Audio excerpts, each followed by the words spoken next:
कल्याण news के दर्शकों को नमस्कार। आप देख रहे हैं कल्याण न्यूज़। कल्याण न्यूज़ में आगे खबरों की जानकारी देते हुए बताते हैं कि डूंगरपुर से बड़ी खबर सामने निकल कर आ रही है, जिसकी लाइव तस्वीर आपको दिखा रहे हैं। हाथे कौन आना हाथे मैं काम पे गया, उसके बाद में घर से फ़ोन आया तो मेरे सिस्टर ने बोला घर पे चाकू मार दी मेरे जिया जी ने, बड़े भाई को। अच्छा तो फिर घर पे गया तो खून निकले हुए थे, हथेलियाँ बाहर से, हॉस्पिटल लेके आया और उसको एडमिट किया अभी। होना और मोहन अच्छा કેટલા ટાઈમ થઈ ગયા તમારા ઘરે રહી?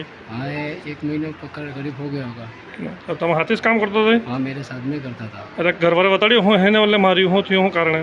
वो तो ऐसे साथ में रहते थे, खा पी के, तो इसने मजाक मस्ती में इसने हमला कर दिया। अच्छा જેને ચાકુ લાગી એનું શું નામ है? नाथूलाल।